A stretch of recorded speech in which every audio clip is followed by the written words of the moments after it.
IT cell कैसे बने, कैसे इनकी शुरुआत हुई और किस तरह से इन्होंने पूरे नैरेटिव को चेंज करना शुरू किया। ओबामा जब प्रेसिडेंट बने 2008 में, उस टाइम पे उन्हें कहा गया था that he was the first social media president. उस टाइम पे कुछ न्यूज़ स्टोरीज आई थी कि राहुल गांधी ने प्रेसिडेंट ओबामा के कैंपेन में जो लोग काम कर रहे थे उन्हें इन्वाइट किया था ताकि वो आके कांग्रेस पार्टी को ब्रीफ करें। ये जो प्रथा ये कहाँ से शुरू होती है? सबसे पहले इंडिया में लोग समझते हैं कि प्रशांत किशोर इंडिया के सबसे पहले पॉलिटिकल कंसल्टेंट थे। पहले पॉलिटिकल कंसल्टेंट मेरी रिसर्च में आते हैं जिनका नाम है पल्लव पांडे, जो विप्लव नाम की एक पॉलिटिकल कंसल्टिंग फर्म लॉन्च करते हैं। जब इंदिरा गांधी सरकार में आई तो उस वक्त एक सिंडिकेट हुआ करता था, 4 बड़े नेता 3 बड़े नेता मिलके चला रहे हैं कांग्रेस को। तो ये चीजें हम लोग देखते आए हैं। अभी की पॉलिटिक्स और तब की पॉलिटिक्स में क्या फर्क देखते हैं आप? इंदिरा गांधी के समय में जैसा आपने कहा, उनके खुद एडवाइजर्स होते थे। कुछ लोग उन्हें कश्मीरी माफिया कहते थे क्योंकि काफी कश्मीरी पंडित थे ये। हिमाचल के मुख्यमंत्री रहे वीरभद्र, उनको हर कॉन्स्टिट्यूएंसी के अपने वोटर का नाम तक याद होता था। आज के टाइम में क्योंकि अब सब चीज प्रोफेशनल लोगों ने संभाल ली है,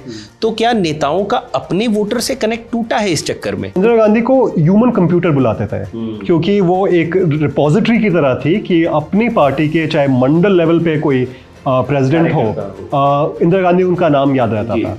उसके अलावा जब राजीव गांधी जैसे आए, उन्हें पर्सनल कंप्यूटर की जरूरत थी क्योंकि वो खुद उस हिसाब से नाम याद नहीं रख सकते। कुछ पॉलिटिशियंस ने प्रोफेशनल्स का इस्तेमाल किया है, लेकिन फिर भी अभी भी उनका वोटर से वो जो इंटीमेट कनेक्शन है वो टूटा नहीं है। प्राइम मिनिस्टर नरेंद्र मोदी शायद सबसे ज्यादा महत्वपूर्ण उदाहरण होंगे इस बात के लिए। किस तरह की कैंपेन थी 1984 में जब राजीव गांधी आते हैं? उस दौरान कांग्रेस ने कैंपेन के तरीके को किस तरह से बदला? 1984 में कांग्रेस पार्टी पहली बार ऐसा होता है इंडिया में कि एक राजनीतिक दल एक एडवर्टाइजिंग कंपनी की मदद लेती है। तो ये कंप्यूटर वाला दौर क्या था जब राजीव गांधी आते हैं? आप अपनी किताब में भी चर्चा करते हैं कि किस तरह से इंडियन यूथ कांग्रेस को वो रीशेप देने की कोशिश करते हैं। उनके आसपास जितने एडवाइजर थे उन्हें कंप्यूटर बॉयज कहा जाता था। कुछ लोग प्रेस करने के लिए कहते थे, लेकिन कुछ लोग कटाक्ष के तरह भी कहते थे। The computer and the computer boys. Exactly, उन्हें मिस्टर क्लीन कहा जाता था और उनके एडवाइजर्स को कंप्यूटर बॉयज कहा जाता था। सैम पित्रोदा किस तरह से उस वक्त पिक्चर में आते हैं? मेरे अनुसार Sam Pitroda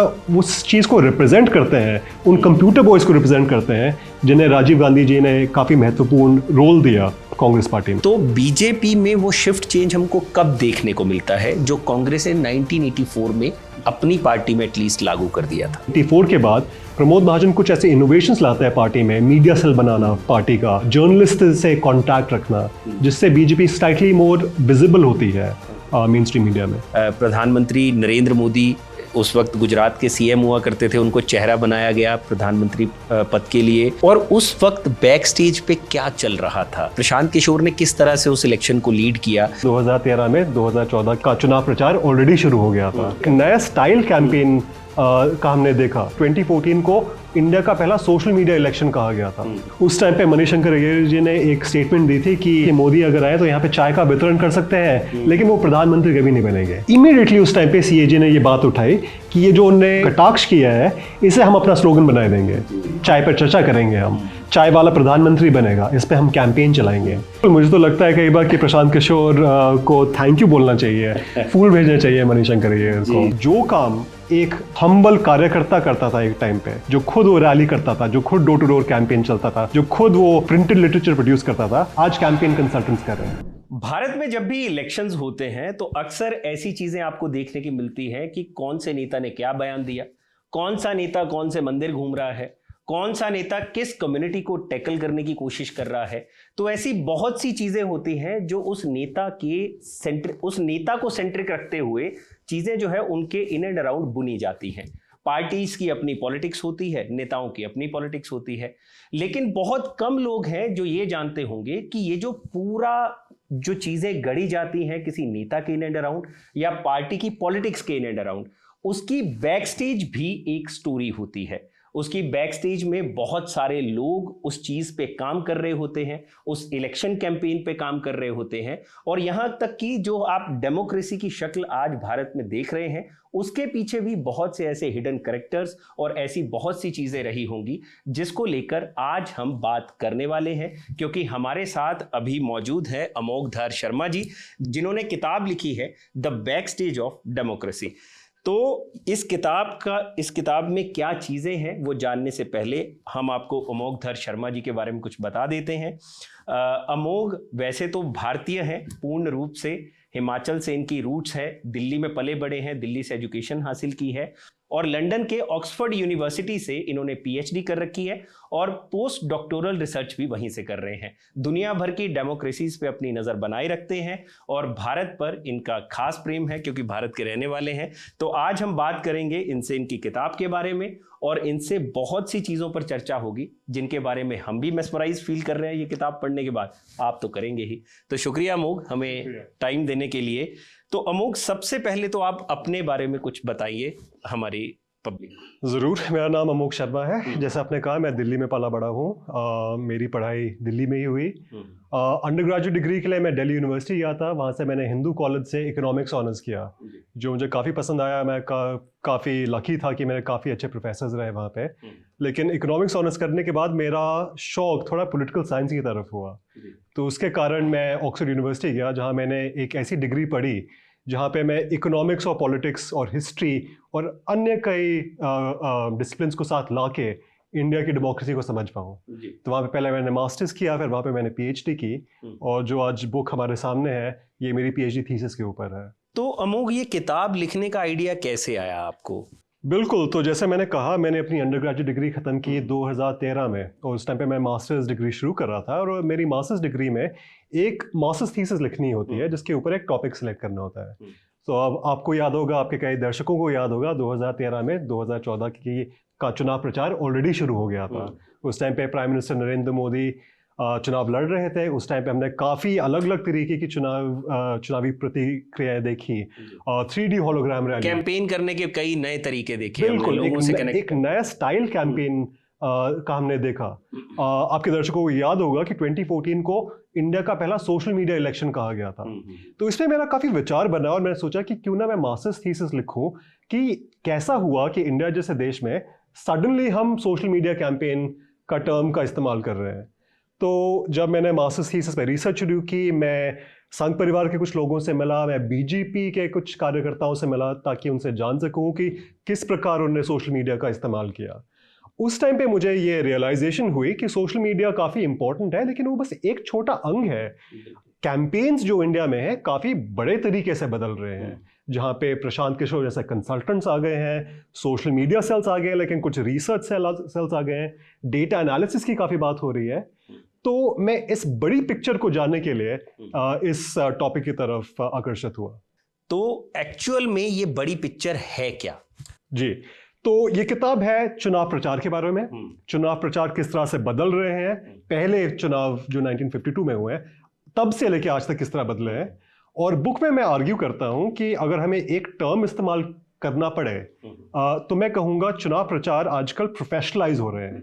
professionalisation of politics हम कह सकते हैं, जिससे मेरा अर्थ ये है कि जो काम एक हम्बल कार्यकर्ता करता था एक टाइम पे, जो खुद वो रैली करता था, जो खुद डोर टू डोर कैंपेन चलता था, जो खुद वो प्रिंटेड लिटरेचर प्रोड्यूस करता था, आज कैंपेन कंसल्टेंट्स कर रहे हैं। कैंपेन प्रोफेशनल्स की एक इंडस्ट्री बन गई है जिन पे ये काम आउटसोर्स हो गया है।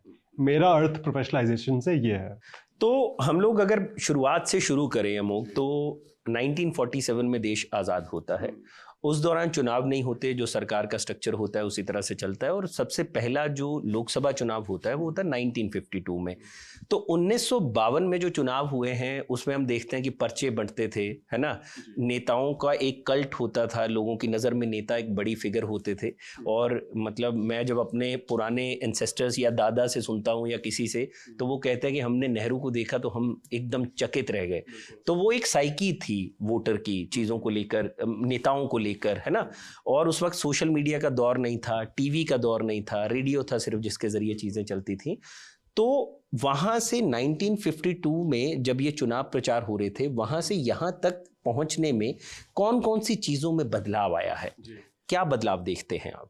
पहली बात मैं ये कहूँगा, आपने काफ़ी अच्छा सवाल पूछा, लेकिन पहली बात मैं ये कहूँगा कि हमारे लिए काफ़ी दुख की बात है कि काफ़ी इंडियन पॉलिटिक्स, काफ़ी भारतीय इतिहास में काफ़ी किताबें लिखी गई हैं, लेकिन अभी तक भारत का जो पहला चुनाव हुआ था उस पर आज तक कोई किताब, यहाँ तक कि कोई एक लंबा आर्टिकल तक लिखा नहीं गया।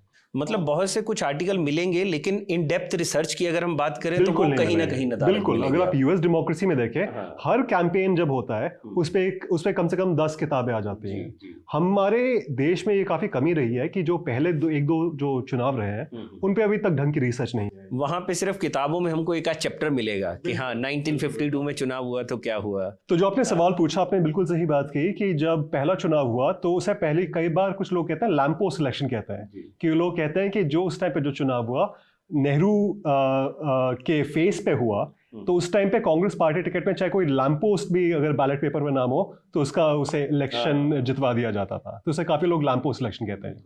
लेकिन अगर उस टाइम पे अगर वापस जाएंगे, उस टाइम पे न्यूज़पेपर पढ़ेंगे, उस टाइम की आर्काइव्स अगर आप देखेंगे तो आप देखेंगे कि उस टाइम पे कांग्रेस पार्टी ने फिर भी कोई कमी नहीं छोड़ी अपना प्रचार करने में। उस टाइम पे उन्होंने एक डॉक्यूमेंट्री भी कमीशन की थी जिसका नाम है सेवक और साथी, जिस टाइम पे कुछ जो सिनेमा हॉल्स होते थे देश में उनमें वो छोटी सी डॉक्यूमेंट्री दिखाई जाती थी। हैंडबिल्स का काफ़ी इस्तेमाल होता था, छोटी मोटी पैम्फलेट्स का इस्तेमाल होता था, लेकिन जैसा आपने कहा मेन जो अट्रैक्शन होता था उस टाइम पे नेहरू जी की रैलीज, उन्हें लोग देखने आते। बड़े बड़े नेताओं की, चाहे वो निखिल नेहरू जी उसमें मेन थे, तो that is one of the thing. अगला बड़ा बदलाव आता है इंदिरा गांधी के साथ, चाहे हम वो देखें 67, लेकिन असली बदलाव आता है 1971 कैंपेन में, जहां सबसे बड़ा स्लोगन है गरीबी हटाओ। आपके कुछ दर्शकों ने पहले सुना भी होगा। उस टाइम पे ऑपोजिशन का स्लोगन है इंदिरा हटाओ, जिसमें कांग्रेस पार्टी का रहता है गरीबी हटाओ। उस टाइम पे स्लोगन्स काफी महत्वपूर्ण बन जाते हैं। एक स्लोगन के थ्रू वोटर्स को मोबिलाइज करने की कोशिश की जाती है। और एक और बदलाव ये आता है कि न्यूज़पेपर एडवर्टाइजमेंट्स उस टाइम पे काफ़ी इंपॉर्टेंट हो जाते हैं। तो अगर उस टाइम पे आप देखें, टाइम्स ऑफ इंडिया का अखबार खोल के देखें या नवभारत टाइम्स का देखें, पूरा पेज बड़ा एक इंदिरा गांधी की फोटो के साथ एक न्यूज़पेपर एडवर्टाइजमेंट आता है, जो उससे पहले भारत के चुनावों में देखा नहीं जाता। उसके बाद सबसे बड़ा बदलाव आता है 1984 में, जिसमें मैंने काफ़ी लिखा है इस बुक में। 1984 पे तो हम खुल के चर्चा करेंगे आपके साथ, लेकिन उससे पहले मैं आपसे ये जानना चाहता हूँ कि ये वोटर साइकी क्या चीज़ होती है, किस तरह से जो लोग हैं वो रीड कर पाते हैं कि मैं किस तरह से मोबिलाइज करूँगा लोगों को अपनी तरफ, किस तरह से लोग मुझे वोट करें। एक नेता के माइंड में या एक स्ट्रेटेजिस्ट के माइंड में क्या चल रहा होता है अमोघ? बिल्कुल, लेकिन मैं पहली बात तो ये कहूँगा कि ये सोचना कि वोटर साइकी जैसी कोई चीज़ होती है, ये काफ़ी रीसेंट इनोवेशन है। मैंने काफ़ी आर्काइवल रिसर्च की है, तो अगर मैं 1950s के पेपर्स देखूं जितने भी बचे हैं, ये टर्म कभी इस्तेमाल नहीं होता। आजकल हम बात करते हैं ओपिनियन पोल की, सेफोलॉजिस्ट की, स्ट्रैटेजिस्ट की, ये शब्दावली तो इस्तेमाल हो ही नहीं रही है। तो उस टाइम पे एक सोच थी पॉलिटिशियंस की कि वोटर्स जो है या तो जाति के बेसिस पे वोट कर रहे हैं, या फिर कांग्रेस पार्टी सबसे महत्वपूर्ण पार्टी थी, सबसे पॉपुलर पार्टी थी, तो ज़्यादातर लोग उसी के तरफ वोट करेंगे। तो ज़्यादातर लोग इस्तेमाल करते थे, कोई कास्ट लीडर है तो उसके थ्रू कोई कैंपेन इवेंट किया जाए ताकि उस श्रेणी की जाति के लोग सब उस तरीके से वोट किया जाए। तो उस तरह से जो अब हम टारगेटिंग आजकल देखते हैं, उस तरह की वोटर साइकी को समझना तो बात ही नहीं होती थी उस समय। तब सिर्फ मुद्दों पर बात होती होगी और ये होता होगा कि किसी नेता ने कोई बयान दिया तो उसका बयान अगर कहीं अखबारों में है तो दूसरे नेता की तरफ से उसका काउंटर आ गया। बिल्कुल, कई बार कुछ हास्य कटाक्ष हो गया, उस तरह की बातें होती होंगी। ये जरूर बात होती होगी, कुछ पार्टीज काफी आइडियोलॉजिकल बातें करती थी। स्वतंत्रता पार्टी जो बीच में रही थी, जो काफी फ्री मार्केट की बात करती थी, उन्होंने काफी कोशिश की कि थोड़ी सी आइडियोलॉजी भी चुनाव लड़े जाए। प्रजा सोशलिस्ट पार्टी थी, संयुक्त सोशलिस्ट पार्टी थी, ये थोड़ी सी और आइडियोलॉजिकल बातें करती थी। लेकिन जैसे आपने कहा, ज्यादातर चुनाव बड़ी बड़ी रैलीज, महत्वपूर्ण चेहरों के बल पे जीते जाते थे। अमोघ, हम लोग जब पुरानी इलेक्शंस की तरफ चलें या आज 60s 70s की बात करें, तो हम लोगों को देखने को मिलता है कि जब इंदिरा गांधी सरकार में आई तो उस वक्त एक सिंडिकेट हुआ करता था, 4 बड़े नेता, 3 बड़े नेता मिलके चला रहे हैं कांग्रेस को। इसी तरह से जब हम बीजेपी की जो एंसेस्ट्रल पार्टी है, अगर बात करें जनसंघ की, जहाँ से बीजेपी बनी है, तो जनसंघ को अगर हम देखेंगे तो जनसंघ में भी पीछे आरएसएस की रूट्स है, ठीक है ना, कि नेताओं का एक आइडियोलॉजिकल एक चला हुआ है, जो आइडियोलॉजी आगे उन नेताओं को मिलती है और वो आगे पब्लिक में भी उसी आइडियोलॉजी के साथ उतरते हैं। तो ये चीज़ें हम लोग देखते आए हैं। अभी की पॉलिटिक्स और तब की पॉलिटिक्स में क्या फ़र्क देखते हैं आप?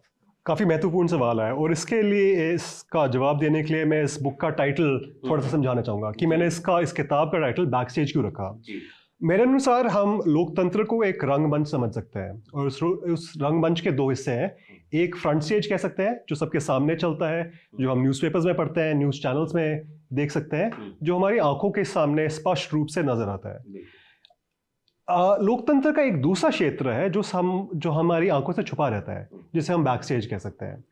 अब बैक स्टेज हर एक कंट्री में होता है, हर एक डेमोक्रेसी में रहा है, और इंडिया के फर्स्ट इलेक्शन कैंपेन से लेकर अब तक रहा है, और इसमें सबसे ज़्यादा बदलाव आया है। इंदिरा गांधी के समय में, जैसा आपने कहा, उनके खुद एडवाइजर्स होते थे, PN हक सर, धर जी होते थे, रोमेश थापर, यशपाल कपूर, ये अलग अलग नाम है। कुछ लोगों ने कश्मीरी माफिया कहते थे क्योंकि काफ़ी कश्मीरी पंडित थे ये। कुछ लोग किचन कैबिनेट कहते हैं। इस तरह से जनसंघ के भी रहे थे। लेकिन अगर हम प्रेजेंट मूवमेंट में आए, तो जो बैक स्टेज जो कंट्रोल कर रहे हैं, अब ये नए प्रोफेशनल्स कर रहे हैं। अब जो ये ऐसा नहीं है कि इंदिरा गांधी का स्टेनोग्राफर या उनका कोई परमानेंट सेक्रेटरी या प्राइवेट सेक्रेटरी कर रहा है। स्पेशलाइज्ड लोग जो डेटा को समझते हैं, जो टेक्नोलॉजी को समझते हैं, वो बैक स्टेज कंट्रोल कर रहे हैं, और मेरे हिसाब से सबसे बड़ा बदलाव ये आया है। लेकिन आपको नहीं लगता कि कहीं ना कहीं इस वजह से कनेक्ट टूटता है? मतलब जैसे पुराने लीडर्स को आप देखेंगे, उनकी चाहे अगर आप किसी मुख्यमंत्री की बात करेंगे, फॉर से हिमाचल के मुख्यमंत्री रहे वीरभद्र, 5 से 6 बार मुख्यमंत्री रहे, correct me if I am wrong, तो उनके बारे में कहा जाता था, या कोई भी बड़ा नेता, कि वो अपने पूरे हिमाचल में कहीं निकलते थे तो उनको हर कॉन्स्टिट्यूएंसी के अपने वोटर का नाम तक याद होता था, ठीक है ना, वो नाम से पुकारते थे और बात करते थे। इसी तरह से बाकी बड़े लीडर्स के लिए भी बोला जाता है। तो आज के टाइम में क्योंकि अब सब चीज प्रोफेशनल लोगों ने संभाल ली है, तो क्या नेताओं का अपने वोटर से कनेक्ट टूटा है इस चक्कर में? काफ़ी हद तक टूटा है। बुक में मैं एक इंसिडेंट बताता हूँ कि इंदिरा गांधी के एक मित्र थे, रोमेश थापर, जो सेमिनार मैगजीन जिन्होंने शुरुआत की, वो इंदिरा गांधी को ह्यूमन कंप्यूटर बुलाते थे, क्योंकि वो एक रिपोजिटरी की तरह थी कि अपनी पार्टी के चाहे मंडल लेवल पे कोई प्रेसिडेंट हो, इंदिरा गांधी उनका नाम याद रहता था। उसके अलावा जब राजीव गांधी जैसे आए, उन्हें पर्सनल कंप्यूटर की जरूरत थी, क्योंकि वो खुद उस हिसाब से नाम याद नहीं रख सकते थे, क्योंकि वो उतना जुड़े नहीं थे। बिल्कुल, तो एक शिफ्ट हुआ ह्यूमन कंप्यूटर से पर्सनल कंप्यूटर के लिए। तो आपने सही बात कही कि कई हद तक वोटर्स और पॉलिटिशियन का जो कनेक्शन था काफी हद तक खत्म हुआ है। लेकिन मैं फिर भी ये कहूंगा कि कुछ पॉलिटिशियंस ने प्रोफेशनल्स का इस्तेमाल किया है, लेकिन फिर भी अभी भी उनका वोटर से वो जो इंटीमेट कनेक्शन है वो टूटा नहीं है। प्राइम मिनिस्टर नरेंद्र मोदी सबसे ज्यादा महत्वपूर्ण उदाहरण होंगे इस बात के लिए। उतना ही मैं ममता बनर्जी को उदाहरण दे सकता हूँ कि चाहे उनने प्रशांत किशोर का इस्तेमाल किया हो 2021 के इलेक्शन कैंपेन में, लेकिन फिर भी वो अपनी पार्टी के हर एक कार्यकर्ता, हर एक ऑफिस बेरर को जानती हैं। वोटर्स की भी काफ़ी अच्छी पहचान है उन्हें वेस्ट बंगाल में। तो कुछ हद तक ये पॉलिटिशियन के ऊपर है, पे डिपेंड करता है कि जिन्होंने चप्पल घिसाई है मैदान पे उतर के, उन लोगों को सब चीज़ें पता होती हैं टिप टू टो कि क्या चल रहा है। जो पैराशूट लीडर्स होंगे उनके लिए शायद ये प्रोफेशनल्स ही अब काम कर रहे हैं। तो किस तरह से आप प्रोफेशनल्स का इस्तेमाल कर सकते हैं ये आपके ऊपर है। वो मदद कर सकते हैं, लेकिन वो आपको कमजोर भी कर सकते हैं। ठीक बात है आपकी। तो आपने इंदिरा गांधी और राजीव गांधी के बारे में बात की अभी, कि किस तरह से वो चीज़ें शिफ्ट हुई, ठीक है ना, पर्सन टू पर्सनल कंप्यूटर, है ना। तो ये कंप्यूटर वाला दौर क्या था जब राजीव गांधी आते हैं? आप अपनी किताब में भी चर्चा करते हैं कि किस तरह से इंडियन यूथ कांग्रेस को वो एक रीशेप देने की कोशिश करते हैं, नई चीज़ें इंट्रोड्यूस करते हैं। दिल्ली के तालकटोरा स्टेडियम में एक पूरा सेमिनार रखा जाता है कि बताया जा सके कि किस तरह से काम करें और किस तरह से डेटा कलेक्शन होगी। तो ये जो डेटा वाला दौर था और ये जो चीज़ें शिफ्ट होनी शुरू हुई राजीव गांधी के दौर में कंप्यूटर पे, वो क्या थी चीज़ें? ये काफ़ी दिलचस्प कहानी है। और जब मैंने किताब लिखना शुरू किया, मुझे कोई नोटिस नहीं था कि मैं इस पे लिखूंगा, लेकिन जिस तरह रिसर्च ने अपना कोर्स लिया, उस टाइम पे ये सारा एविडेंस मेरे सामने आता रहा। तो बात ये है कि 1969 में इंदिरा गांधी ने कांग्रेस पार्टी स्प्लिट की, और उसका एक डिसएडवांटेज ये हुआ कि जो कांग्रेस मशीनरी होती थी, जो काफ़ी स्ट्रांग होती थी, काफ़ी कोलैप्स हो गई, क्योंकि कुछ पार्टी के लोग कांग्रेस ओ की तरफ गए, कुछ कांग्रेस आर के साथ रहे, जो इंदिरा गांधी का विंग था। उसके साथ ये प्रॉब्लम ये हुई कि 1980 तक जब हम आते हैं, कांग्रेस काफ़ी वीक हो गई थी ऑर्गेनाइजेशनली। तो संजय गांधी के डेथ के बाद जब राजीव गांधी आते हैं, तो उनका एक प्लान बनता है कि हम कांग्रेस को फिर से किस तरह से स्ट्रांग बनाएं। तो उस टाइम पे स्ट्रांग बनाने का प्लान ये नहीं होता कि हम इंट्रा पार्टी डेमोक्रेसी फिर से शुरू करते हैं, जो एक टाइम पे कांग्रेस में काफ़ी स्ट्रांग थी। इंस्टेड उनका एक अप्रोच रहता है जिसे मैं टेक्नोक्रेटिक कह सकता हूँ, कि हम कंप्यूटर्स लाएंगे, हम लार्ज स्केल डेटा गैदरिंग करेंगे जिससे हम सबसे ऑप्टिमल डिसीजन ले सकें। तो पहले उन्हें इंट्रस्ट किया जाता है यूथ कांग्रेस को का सुधार करने के लिए, जहाँ पे वो एक स्कीम शुरू करते हैं यूथ कोऑर्डिनेटर की, जिसमें यूथ कोऑर्डिनेटर वो नहीं बनाया जाएगा जिसने अपने जिला परिषद में 10 बार चुनाव जीता होगा। जमीन से जुड़ा आदमी नहीं चाहिए। हाँ, जमीन से जुड़ा आदमी नहीं होगा, वो होगा जिसने शायद से MBA कर रखा है, अच्छी सी डिग्री कर रखी है, पढ़ा लिखा है, और साथ से इसमें सिलेक्ट किया जाता है ताकि हम एक प्रोफेशनल कार्डर बनाएंगे जिन्हें हम यूथ कांग्रेस में के सामने लाएंगे। उसके बाद वो कंप्यूटर इंट्रोड्यूस करते हैं। आपको याद होगा कि 1980 में कंप्यूटर फिर भी काफ़ी एडवांस टेक्नोलॉजी थी। उनके आसपास जितने एडवाइजर थे उन्हें कंप्यूटर बॉयज कहा जाता था। कुछ लोग प्रेस करने के लिए कहते थे, लेकिन कुछ लोग कटाक्ष के तरह भी कहते थे, the computer and the computer boys. Exactly, उन्हें मिस्टर क्लीन कहा जाता था और उनके एडवाइजर्स को कंप्यूटर बॉयज कहा जाता था। तो उनका डिसीजन ये था कि हम पहले डेटा गैदर करेंगे, हर एक कंस्टिट्यूंसी में कास्ट प्रोफाइल समझेंगे, वोटर्स क्या चाहते हैं वो डेटा गैदर करेंगे, उस हिसाब से हम कंप्यूटर एनालिसिस का इस्तेमाल करेंगे जिससे जो कंप्यूटर में बता सकेगा कि सबसे ऑप्टिमल कैंडिडेट क्या रहेगा कॉन्स्टिट्यूंसी में। और ये बिलीफ उस टाइम पे थी कि कंप्यूटर जो है कांग्रेस को ऑर्गेनाइजेशनली स्ट्रांग बना सकेगा। ओके, तो ये इंटरनल बिलीफ थी, लेकिन एक्सटर्नल बिलीफ क्या थी इस पूरे सिस्टम को लेकर? मीडिया तब क्या बातें कर रहा था और क्या लोग उस पूरे सिस्टम को एक्सेप्ट कर पा रहे थे, और क्या वाकई उस सिस्टम का कोई फायदा कांग्रेस को मिला या नहीं मिला उस दौर में? बहुत कम फायदा मिला। अगर आप देखेंगे 1983 स्टेट असेंबली इलेक्शंस होते हैं, 1985 स्टेट असेंबली इलेक्शंस होते हैं, उस टाइम पे कांग्रेस बोलती है कि हम कैंडिडेट सिलेक्शन कर रहे हैं कंप्यूटराइज्ड एनालिसिस के बेसिस पे, लेकिन चाहे जितने भी स्टेट्स उस टाइम पे पोल्स पे जा रहे हैं, कांग्रेस सीट्स हार रही है, वोट शेयर कम हो रहा है उस टाइम पे। तो बैलेट बॉक्स पे तो बिल्कुल उसका प्रभाव पॉजिटिव नहीं पड़ रहा। इंटरनली काफी रिवोल्ट भी चल रही है पार्टी में, क्योंकि अगर आपने एक पार्टी लीडर को मना कर दिया टिकट सिंपली बिकॉज आप कह रहे हैं कि कंप्यूटर ने आपका नाम नहीं हमें बताया, ऑफ कोर्स वो रिबेल करेगा, वो दूसरी पार्टी ज्वाइन करेगा। और सबसे मजेदार बात यह है कि अगर हम देखें कि बीजेपी उस टाइम पे इस सबको कैसे एनालाइज कर रहा है, वो सबसे ज्यादा मेरे लिए इंटरेस्टिंग बात थी, क्योंकि वो बिल्कुल इसमें बिलीफ नहीं रखते हैं। आज हम देखते हैं कि बीजेपी सबसे ज्यादा प्रोफेशनलाइज पार्टी नजर आती है। ये सच बात है कि बीजेपी भारत की पहली पॉलिटिकल पार्टी थी जिसने अपनी वेबसाइट लॉन्च की 1996 में। तो आजकल हम समझते हैं कि बीजेपी तो सबसे मॉडर्न, सबसे मीडिया फ्रेंडली पार्टी है, लेकिन 1980s में जब राजीव गांधी कंप्यूटर्स को बढ़ावा दे रहे हैं, वो सबसे बड़ा मजाक बीजेपी उड़ा रही है उनका। तो ये मेरे लिए काफी सरप्राइजिंग फाइंडिंग। यानी कि जिस चीज को लेकर किसी वक्त बीजेपी रिलक्टेंट थी, वही चीज बीजेपी ने ऐसे अपनाई कि वो अब उनके लिए सबसे बड़ा हथियार बन गया। एब्सोल्युटली। और अगर आपके दर्शक जानना चाहें, ऑर्गेनाइजर जो संघ परिवार की एक प्रमुख पब्लिकेशन है, या पंचजन्य जो हिंदी में उनकी पब्लिकेशन है, उनमें पढ़ें, उसमें एडिटोरियल्स, हर हफ्ते एडिटोरियल्स आ रहे हैं जिनमें उनका मजाक उड़ाया जा रहा है कि राजीव गांधी उस वक्त मजाक उड़ाया जा रहा है कि राजीव गांधी को लगता है कि बस थोड़े से ओपिनियन पोल्स कर दो, थोड़ी सी एडवर्टाइजिंग कर दो, थोड़ा सा कंप्यूटर लाओ, तुम इलेक्शन जीत जाओगे। तो एक हॉस्टाइल एनवायरनमेंट था उस टाइम पे संघ परिवार में कंप्यूटर्स और पॉलिटिकल मार्केटिंग को लेकर। तो किस तरह की कैंपेन थी 1984 में जब राजीव गांधी आते हैं? उस दौरान कांग्रेस ने कैंपेन के तरीके को किस तरह से बदला?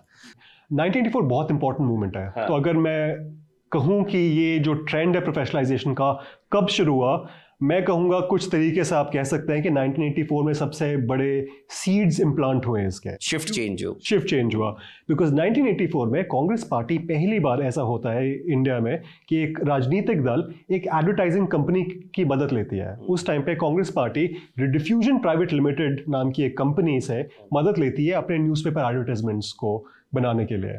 आपके कुछ दर्शक जानते होंगे रेडिफ वेबसाइट, जो अब इतनी पॉपुलर नहीं है, लेकिन अगर मेरी तरह आप 90s में पले बड़े हो तो रेडिफ तो काफ़ी पॉपुलर वेबसाइट होती थी।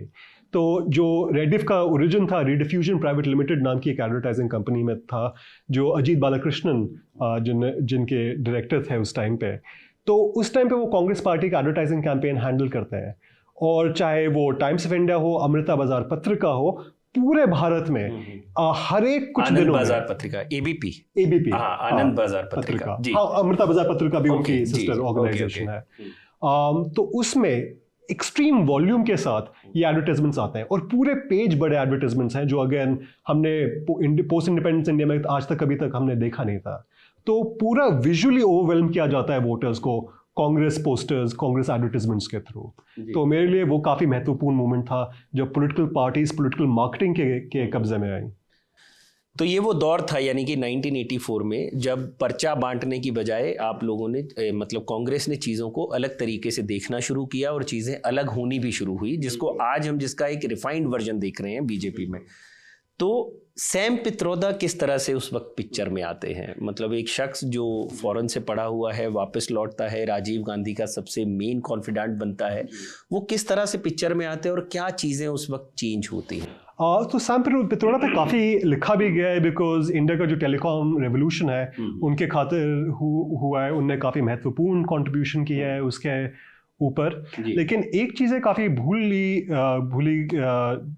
काफ़ी हम भूल गए हैं कि सैम पित्रोदा का ये इसमें ये भी योगदान रहा था कि जब राजीव गांधी कांग्रेस पार्टी को रिफॉर्म करना चाहते थे तो सैम पित्रोदा वो एडवाइजर्स थे जो उस टाइम पे कुछ पॉलिसी पेपर्स बना रहे थे जो पब्लिक डोमेन में नहीं है, लेकिन उन्होंने खुद अपनी बायोग्राफी में ये लिखा है कि सैम पित्रोदा उस टाइम पे कांग्रेस पार्टी को रिस्ट्रक्चर करने के लिए राजीव गांधी को कुछ इनपुट्स दे रहे थे। तो और मेरे अनुसार सैम पित्रोदा उस चीज़ को रिप्रेजेंट करते हैं, उन कंप्यूटर बॉयज़ को रिप्रेजेंट करते हैं जिन्हें राजीव गांधी जी ने काफ़ी महत्वपूर्ण रोल दिया कांग्रेस पार्टी में। तो किसका दिमाग था तब ये कि कंप्यूटर्स में डेटा फीड किया जाएगा कांग्रेस के हर वर्कर का? हम लोग पुरानी रिपोर्ट्स, आपकी किताब में भी उस चीज़ का जिक्र मिलता है कि जितने भी एमपीज़ हैं उनसे उनका डेटा मांगा जाता है, टैक्स कितना भरते हैं, सब चीज़ें।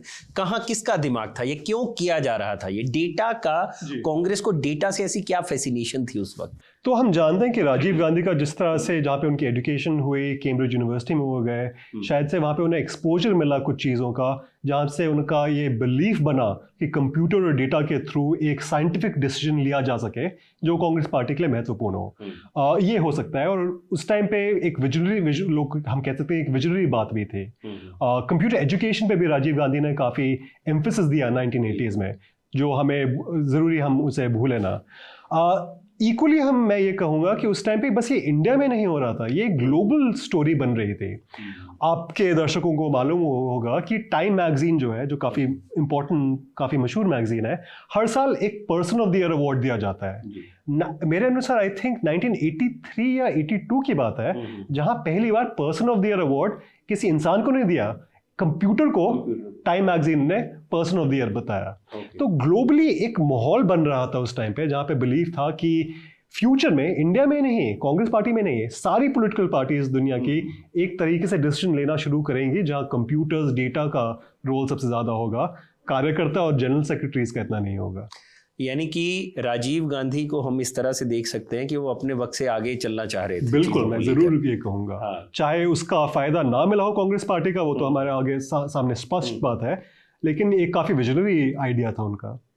तो ये फिर जो reluctant of professionalisation in Bharatiya Janata party में जब आप डिस्कशन कर रहे हैं, तो उस दौरान आपने जैसे बताया भी कि भारतीय जनता पार्टी में बहुत सी चीज़ें चल भी रही थी, आरएसएस में ऑर्गेनाइजर में चीज़ें आ रही थी, तो बीजेपी में वो शिफ्ट चेंज हमको कब देखने को मिलता है जो कांग्रेस ने 1984 में अपनी पार्टी में एटलीस्ट लागू कर दिया था? सबसे बड़ा शिफ्ट होता है 1984 के इलेक्शन रिजल्ट के बाद, जहां बीजेपी को, जहां तक मेरी याददाश्त मुझे दिलाती है, 2 सीट्स मिलती हैं। बिल्कुल, आपने सही कहा। और वो उनके लिए काफ़ी बड़ी रूड अवेकनिंग थी। सब बड़े लीडर्स चुनाव हार चुके थे। बिल्कुल, सबसे ह्यूमिलिएटिंग डिफीट शायद से उस टाइम पे। उन्हें पता था कि शायद वो ज़्यादा सीट्स ना जीते, लेकिन 2 सीट्स काफ़ी कम है उस टाइम पे। हालांकि उस वक्त इंदिरा गांधी की हत्या का भी एक प्लस था जो कांग्रेस को मिला, क्योंकि इमोशनल एक कनेक्ट था लोगों का, क्योंकि मास लीडर थी वो, और उस चीज़ की वजह से ही कांग्रेस उतनी सीटें जीत पाई जितनी ना कभी इंदिरा गांधी के दौर में कभी जीती कांग्रेस ने। और अब तो खैर कांग्रेस अभी वहां तक पहुंचने में पता नहीं कितना। बिल्कुल, आपने सही कहा, इंदिरा गांधी की हत्या के बाद काफ़ी बड़ा प्रभाव पड़ा उस पर। लेकिन बीजेपी के लिए चीज़ें कैसे चेंज हुई? हाँ, तो सबसे बड़ा चेंज हुआ 84 की कैंपेन के बाद। उस टाइम पे जब रिजल्ट सामने आया और बीजेपी ने देखा बस 2 सीट्स उनके पास, तो उन्हें एक हाई पावर्ड कमेटी बनाई जिसमें एक बहुत महत्वपूर्ण अंग था एक आदमी का, जिनका नाम है प्रमोद महाजन। एंड मेरे अनुसार प्रमोद महाजन का बहुत महत्वपूर्ण रोल रहा है बीजेपी को एक मीडिया फ्रेंडली पार्टी बनाने में। तो आप सब जानते होंगे, प्रमोद महाजन की शुरुआत संघ परिवार में खुद हुई। वो स्वयंसेवक थे, आरएसएस शाखा जाते थे, काफ़ी छोटी उम्र से। महाराष्ट्र में महाराष्ट्र में वो पले बढ़े। उसके बाद जिस प्रकार वो बीजेपी में आए, वो एक ट्रेंड रिप्रेजेंट करते थे जहां वो हिंदुत्व की आइडियोलॉजी को तो रिप्रेजेंट करते ही थे, पर साथ में वो एक लिबरलाइज मार्केट में भी एम्बॉडी करते थे। ठीक है। इसलिए मेरी आर्ग्यूमेंट नहीं है, काफ़ी लोगों ने कहा है, काफ़ी जर्नलिस्ट ने कहा है कि प्रमोद महाजन वो ट्रेंड रिप्रेजेंट करते थे जिसने बीजेपी को मोर मीडिया फ्रेंडली बनाया, मोर प्रो मार्केट बनाया, क्योंकि वो उनका काफ़ी मिलना जुलना था, प्राइवेट इंडस्ट्रियलिस्ट थे। 1991 लिबरलाइजेशन रिफॉर्म्स के बाद वो एक काफ़ी इम्पोर्टेंट हिस्सा थे जिन्हें बीजेपी को प्राइवेट इंडस्ट्रियलिस्ट के क्लोज भी लाए। तो जिस तरह से अगर हम देखते हैं 84 के बाद प्रमोद महाजन कुछ ऐसे इनोवेशंस लाते हैं पार्टी में, मीडिया सेल बनाना पार्टी का, जर्नलिस्ट से कांटेक्ट रखना, जिससे बीजेपी स्लाइटली मोर विजिबल होती है मेन स्ट्रीम मीडिया में। तो प्रमोद महाजन का रोल अगर आप थोड़ा और इलेबोरेट कर पाए हम लोगों को, क्योंकि प्रमोद महाजन के बारे में कहा जाता है कि वो अटल बिहारी वाजपेयी के काफ़ी करीब थे। उनके बारे में कहा जाता है कि बहुत सी रीजनल पार्टीज थी जिनके साथ बीजेपी ने जब कनेक्ट किया है तो उसमें मेन जो भूमिका रही वो प्रमोद महाजन की रही। तो as a back stage player, ठीक है ना, प्रमोद महाजन बीजेपी के लिए कौन कौन सी चीजें उस वक्त कर रहे थे, अगर आप थोड़ा इलेबोरेट कर पाए। आपने बिल्कुल कहा। तो उनका जब देहांत हुआ 2006 में, 2005-6 में लोगों ने उन्हें बैकरूम बॉय कहा। जितनी भी ओबिचुरीज आई थी उनके सब कहते थे कि ये बीजेपी के सबसे बड़े बैकरूम बॉय थे। तो आपने सही कहा, शिवसेना के साथ जो अलायंस बना वो प्रमोद महाजन के कारण बना। तो इस तरह कुछ से समझना, कुछ देर पहले आपने वोटर साइकी टर्म इस्तेमाल किया। प्रमोद महाजन पहले वो शायद से वो इंसान थे जिन्होंने सोचा कि बीजेपी को वोटर साइकी की समझने की जरूरत है, और ये डिसीजन लेना कि बीजेपी को अगर महाराष्ट्र जीतना है तो वो अपने बलबूते पे नहीं कर सकते हैं, शिवसेना के साथ अलायंस में कर सकते हैं। ये उन्होंने शायद से इसलिए लिया कि वो डेटा को समझ देते हैं, उस टाइम पे वोटर और पब्लिक ओपिनियन को समझ देते हैं, जिसके बेसिस पे वो ले सके। राम जन्मभूमि मूवमेंट जब हुई उस टाइम पे उनका मीडिया का काफ़ी योगदान हुआ। तो उस टाइम पे जब LK अडवाणी की रथ यात्रा जब चलती थी उस टाइम पे उन्होंने हर एक स्टेशन पे फैक्स मशीन्स इंस्टॉल कर दी थी ताकि रियल टाइम अपडेट्स उस टाइम पे जाए राम जन्मभूमि रथ यात्रा का मेन स्ट्रीम मीडिया में। तो काफ़ी समझ थी उन्हें कि किस तरह से हमें पॉलिटिक्स परफॉर्म करनी है ताकि उस टाइम पे जो जर्नलिस्ट जो थे वो टीवी मीडिया में but also print journalist consume कर सकें इस पॉलिटिकल इवेंट को। जी, तो ये तो बात हुई प्रमोद महाजन की। हम लोगों ने सैम पित्रोदा के बारे में बात की। ये ऑलमोस्ट वो एरा है जो 2000 से पहले का चला आ रहा है। लेकिन एक चीज़ जो दर्शक जानना चाहेंगे, हम लोग भी जानना चाहते हैं, ये वो लोग थे जो अपनी इंडिविजुअल कैपेसिटी पे काम करते थे और वो पार्टी के ही लोग थे, पार्टी के बड़े नेताओं को जो अपनी तरफ से फीडबैक देते थे और चीज़ों को सही तरीके से करने में। फिर एक दौर वो भी आता है जिसमें जो पार्टी के लोग नहीं है वो ये सारी चीज़ें करना शुरू कर देते हैं, ठीक है ना। तो ये जो बैक स्टेज बॉयज़ हैं, ये जो प्रथा है ये कहाँ से शुरू होती है? सबसे पहले नॉट इवन इंडिया, बाहर की भी अगर हम बात करें कि पूरी पॉलिटिकल कैंपेन के लिए एक प्रॉपर पूरी फर्म होती है, उसके एम्प्लॉयज़ होते हैं और उसको पूरे प्राइवेटाइज तरीके से चला रहे हैं, प्रोफेशनल तरीके से चला रहे हैं। ये कहाँ से कहानी शुरू होती है अगर हम फॉरेन में भी बात करें, इंडिया से पहले, और भारत में ये कैसे शुरू हुआ? फिर जितने स्कॉलर्स ने इस पे लिखा है, यूनाइटेड स्टेट्स में पहला पॉलिटिकल कंसल्टिंग फर्म शायद से 1920s में आया, लेकिन इंडस्ट्री सबसे बड़ी थ्राइविंग तब शुरू हुई 1960s में। तो यूके में 1979 कैंपेन से शुरू होता है जब मार्गरेट थैचर प्राइम मिनिस्टर आती है। उस टाइम पे वो एक एडवर्टाइजिंग कंपनी का इस्तेमाल करती हैं एडवर्टाइजिंग पोस्टर्स डिजाइन करने के लिए, जिस कंपनी का नाम है साची एंड साची। और फिर political consulting firms late 80s के बाद सबसे ज़्यादा महत्वपूर्ण बनते हैं यूके पॉलिटिक्स में।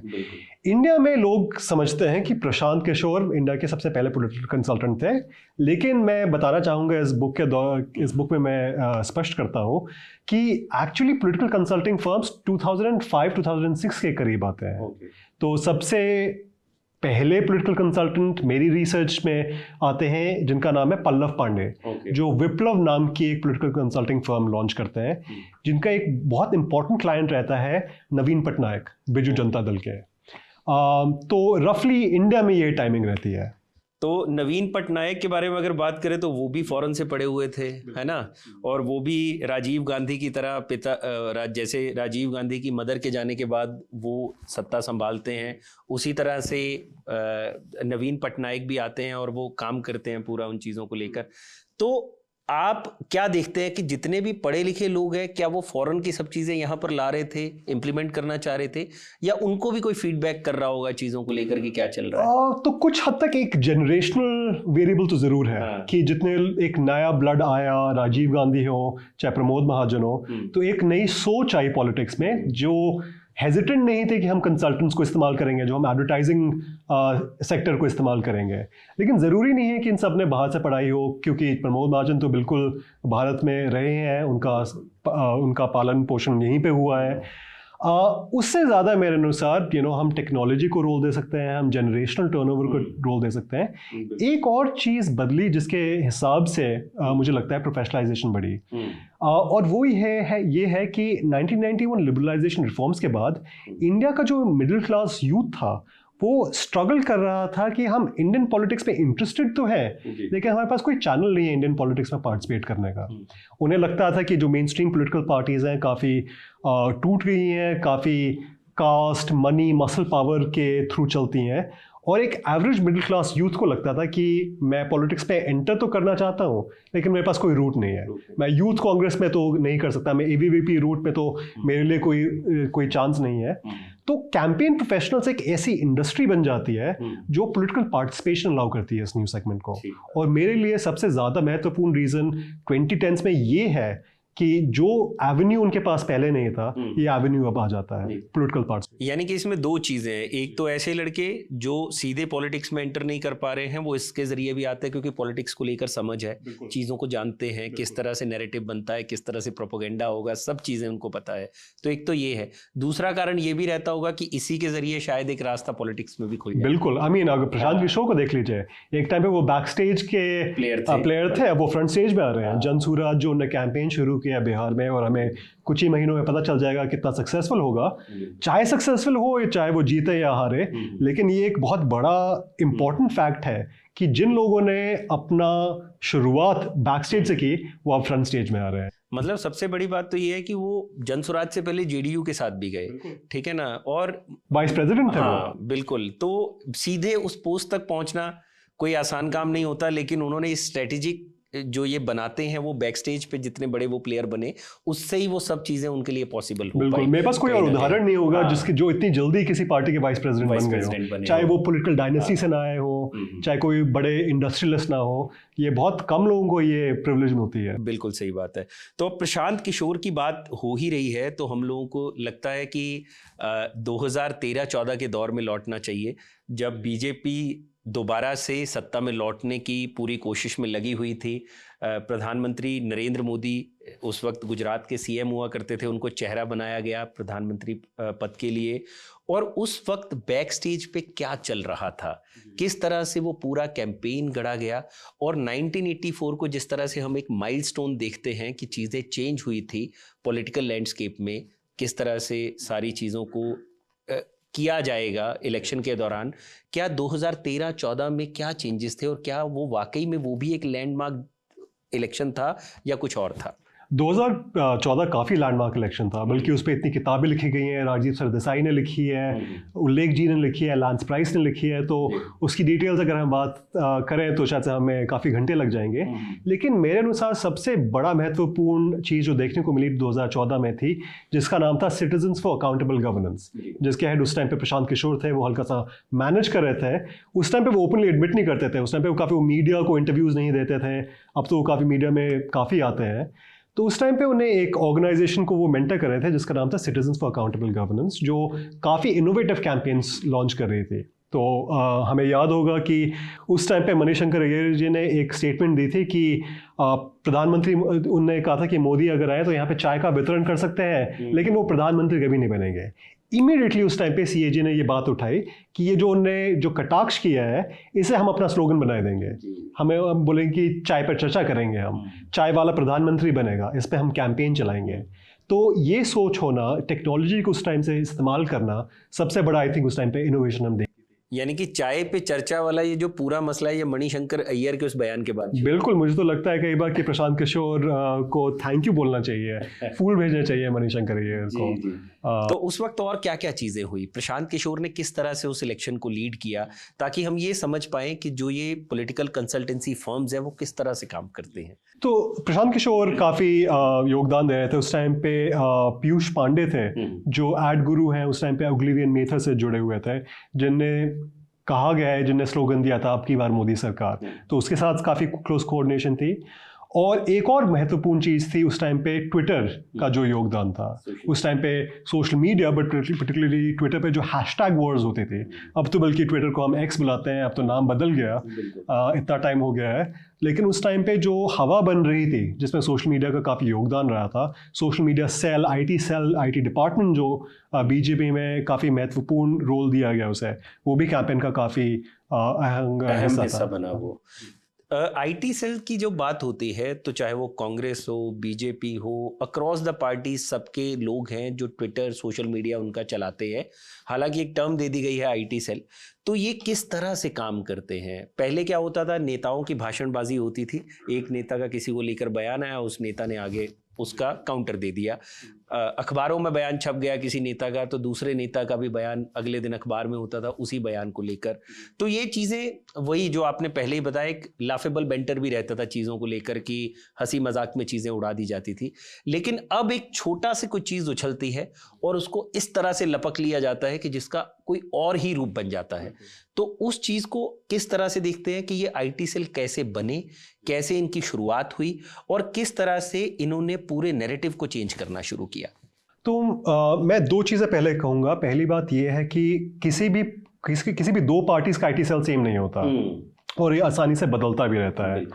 और दूसरी बात यह है कि आईटी सेल के बारे में मेरी रिसर्च के थ्रू मुझे कुछ पता चला है, लेकिन मुझे शायद 10% पता चला है कंपेयर टू जो एक्चुअल काम होता होगा, कि काफ़ी सीक्रेटिव काम है, पार्टी के लिए काफ़ी ज़रूरी और काफ़ी कॉन्फिडेंशियल काम है।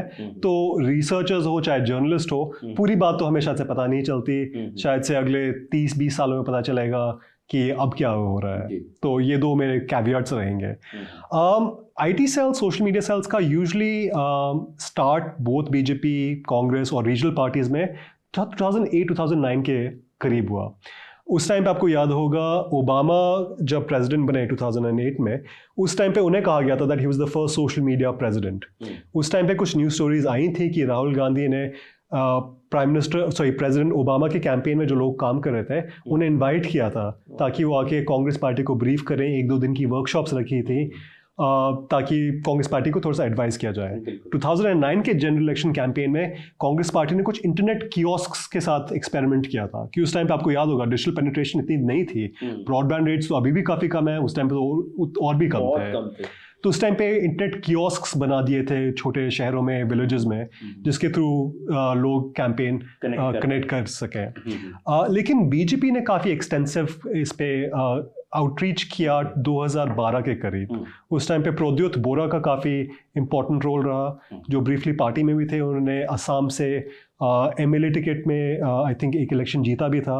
अब वो शायद से पार्टी में नहीं है, उनके कुछ कंट्रोवर्सी रही थी जिसकी वजह से वो पार्टी छोड़ के चले गए। तो आईटी सेल्स का रोल यही रहता है।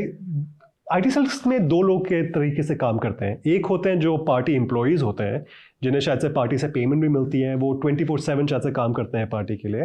लेकिन हर पार्टी एक वॉलंटियर बेस भी मेंटेन करती है जिन्हें कोई पैसे नहीं मिल रहे। इवन तो कई बार ये स्टीरियोटाइप रहता है कि तुम ट्वीट करो तुम्हें 10 पैसे मिल रहे हैं पार्टी के लिए, ये काफ़ी बातें कही जाती है व्यंग में, बेंटर होता है, काफी बेंटर सोशल मीडिया पे एक दूसरे को कटाक्ष किए जाते हैं। बिल्कुल। लेकिन आजकल ये चल रहा है कि चाहे कुछ कोर पार्टी एम्प्लॉयज़ रहेंगे आईटी सेल में, मेजॉरिटी लाखों वो होंगे जो वॉलंटियर होंगे, जिनके आप भी फॉर्म भर सकते हैं बीजेपी वेबसाइट पे जाके, कांग्रेस वेबसाइट पे जाके, जिन्हें आपको शायद से वो मटेरियल प्रोवाइड करेंगे जो आप खुद थोड़ा सा कस्टमाइज करके आप ट्वीट कर सकते हैं या फेसबुक पे डाल सकते हैं। जी। तो आपकी नज़र में जो ये बैक स्टेज बॉयज़ रहे हैं भारत में, अगर आप कुछ चुनिंदा लोगों के बारे में डिस्कस करना चाहें जिनके बारे में आपने किताब में भी लिखा है, आप हमारे ऑडियंस को बताना चाहें, क्योंकि लोगों को नहीं पता होगा कौन कहाँ क्या काम कर रहा है, तो ये कुछ ऐसी छोटी छोटी एनेक्डोट्स होते हैं, अगर आप हमारे साथ शेयर करना चाहें। जी, आई मीन सबसे प्रशांत किशोर का नाम तो सभी जानते हैं। अगर मैं इंदिरा गांधी के बैक स्टेज की बात करूं तो यशपाल कपूर, राजीव धवन ये नाम है। लेकिन शायद से अगर हम पल्लव पांडे जी की बात करें, जैसे मैंने कहा 2009 में जब उड़ीसा में चुनाव हो रहे थे, उनने वो बिजू जनता दल के साथ काम कर रहे थे। उस टाइम पे आपके दर्शकों को याद होगा बीजेडी और बीजेपी की अलायंस रहती थी उड़ीसा में उस टाइम पे, साथ में वो वोट शेयरिंग सीट शेयरिंग का फॉर्मूला रहता था। उस टाइम पे 2009 में आपको याद होगा नवीन पटनायक ने वो अलायंस तोड़ दी थी और उन्हें इंडिपेंडेंटली कंटेस्ट किया था उड़ीसा में इलेक्शन और लैंडस्लाइड से जीती थी बिजू जनता दल। ये डिसीजन लेना कि हमारे पास इतनी स्ट्रेंथ आ गई है कि हमें बीजेपी की अब जरूरत नहीं है, पल्लव पांडे के सर्वे के थ्रू हुआ था। तो पल्लव पांडे ने पूरे स्टेट में ऐसा सर्वे किया था, डेटा एनालिसिस किया था, जिसके बलबूते पे उनने नवीन पटनायक को ये इनपुट दिया कि अगर आप ये इलेक्शन खुद कंटेस्ट करेंगे और बीजेपी से अलायंस तोड़ देंगे तो आपके लिए ज़्यादा महत्वपूर्ण होगा। तो इस तरह की स्ट्रेटेजिक इनपुट्स जो बैकरूम वॉइस से आती है, ये उसका एग्जाम्पल है। अभी दिल्ली में चुनाव हुए होंगे, मुझे भी फ़ोन कॉल्स आई थी कि ऑटोमेटेड कॉल्स आती हैं ना कि अगर आप आईएनसी के लिए वोट करेंगे तो 1 दबाएं, आम आदमी पार्टी के लिए 2 दबाएं। ये IVR फ़ोन कॉल्स भी इसी पीरियड में शुरू हुई हैं 2000s में। 2004 में आपको याद होगा जब इंडिया शाइनिंग कैंपेन चल रहा था, जो टेक्निकल इलेक्शन कैंपेन नहीं था, वो government of India sponsored campaign था, लेकिन फिर भी आप लोगों को याद होगा, आपके कुछ दर्शकों को याद होगा कि मैं अटल बिहारी वाजपेयी बोल रहा हूँ। ये रिकॉर्डेड कॉल्स आई थी उस टाइम पे। मेरे एक दोस्त हैं AI जनरेटेड टेक्निक्स पे काम करते हैं, आप भी उन्हें जानते होंगे, देविंदर सिंह जादौन। तो उनके साथ हमारी चर्चा हुई थी, तो स्पेशली हम लोग उनकी जहाँ पे वो काम करते हैं ऑफिस गए, हम लोगों ने उनसे बात की।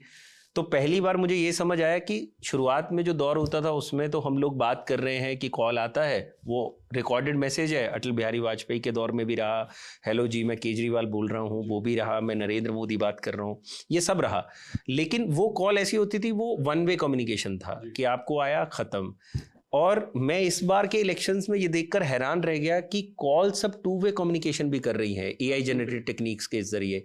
वो आपसे पूछ रही है कि आपके एरिया में क्या दिक्कत है। अब आदमी बोल रहा है पॉट होल्स, ठीक है ना, तो वो पॉट होल्स के बारे में बता रही है और वो माफ़ी मांग रही है, ठीक है ना। मतलब जो उनकी AI असिस्टेंट फ़ोन पे दूसरी तरफ से बात कर रही है, तो वो माफ़ी मांग रही है बाकायदा।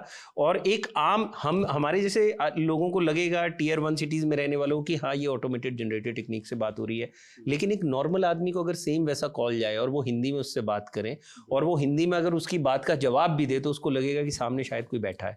तो ये जो 2 way communication AI generated techniques के जरिए शुरू हुई है, उसने पूरा गेम ही चेंज कर दिया है आज के टाइम में।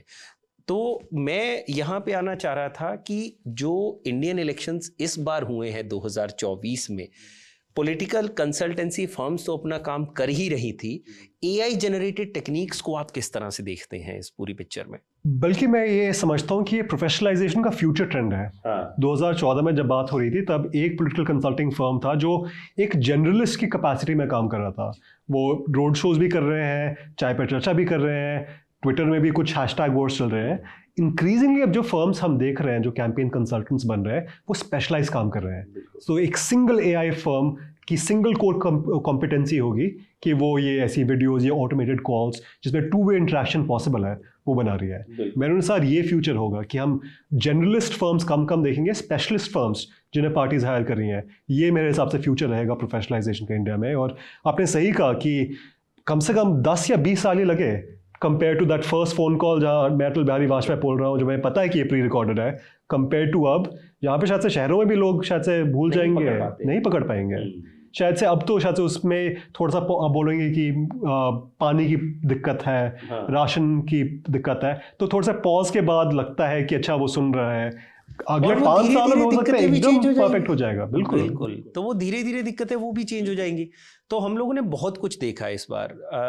मतलब मुझे याद है कि 2013 में आप अपनी किताब में भी इस बारे में चर्चा करते हैं कि 3D होलोग्राम रैलीज हुआ करती थी, और वो कल्चर भी प्रधानमंत्री नरेंद्र मोदी या कहें उनके साथ काम करने वाली कोई कंसल्टेंसी फर्म लेकर आई। लेकिन बीजेपी ने वो ट्रेंड शुरू किया कि एक ही बार में प्रधानमंत्री खड़े हैं एक जगह पे और 50 जगह पे लोग उनकी रैली सुन रहे हैं, और एकदम से स्क्रीन पे एक एवेटार आता है उनका जो उनसे बातचीत कर रहा है। तो ये वो 2013 का दौर था। अब जब हम देखते हैं ऑल ओवर वर्ल्ड एक नई दिक्कत शुरू हुई है, वो ये है कि चेहरे मॉर्फ कर दिए जा रहे हैं, उनकी वॉइस को उठाकर उन्हीं की आवाज़ में कुछ और का और कर दिया जा रहा है।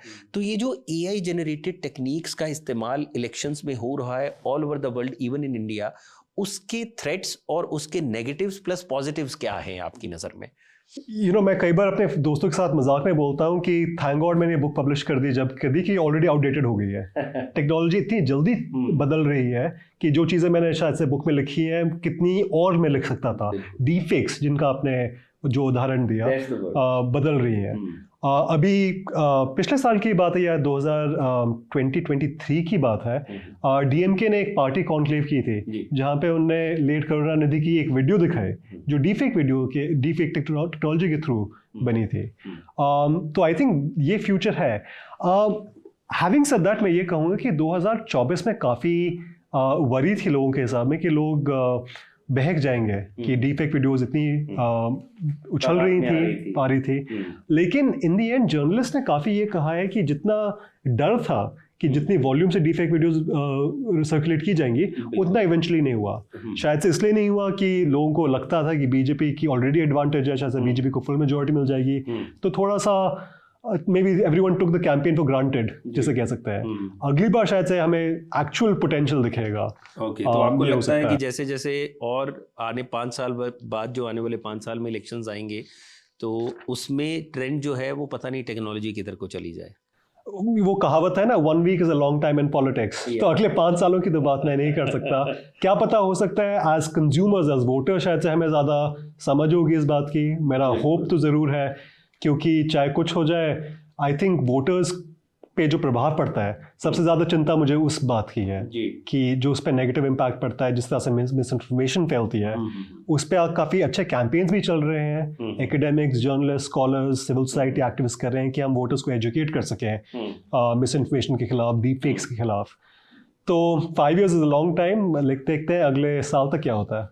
आपको लगता है कांग्रेस 2004 के बाद जब कांग्रेस ने वापसी की, 10 साल तक सरकार रही कांग्रेस की, उसके बाद बीजेपी ने उनको उन्हीं के बॉल गेम में हराया, ठीक है ना? तो बहुत सी ऐसी नई टेक्नोलॉजीज बीजेपी लेकर आई इलेक्शन के दौरान, जिसका इस्तेमाल करके कहीं ना कहीं अपना जो एक तरह से मैसेज था वो उन्होंने मासेस तक पहुंचाया।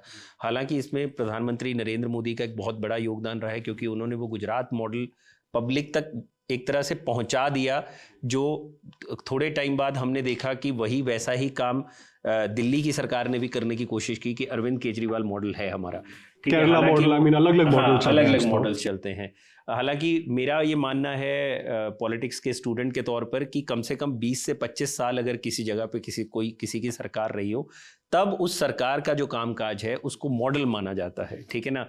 जैसे ज्योति बसु की सरकार रही बहुत वक्त तक, लेफ्ट की, वाम दलों की, तो वो जो सरकार थी उन्होंने बहुत लंबे वक्त तक बंगाल पे एक तरह से सरकार चलाई, तो उनका एक मॉडल था।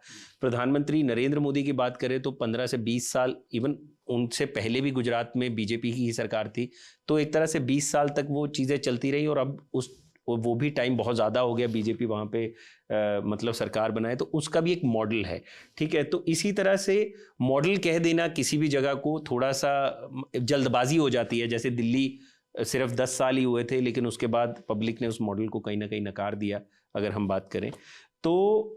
ये जो मॉडल की पॉलिटिक्स है वो तो बिल्कुल अलग हो जाती है, लेकिन कांग्रेस के लिए कहीं ना कहीं अगर हम बड़े लेवल पे, सेंटर के लेवल पे बात करें, पूरे देश भर में जो लोकसभा चुनाव होते हैं उसकी बात करें, तो कांग्रेस पिछड़ती जा रही थी धीरे धीरे चीज़ों को लेकर, टेक्नोलॉजिकली भी पिछड़ी सब चीज़ों में।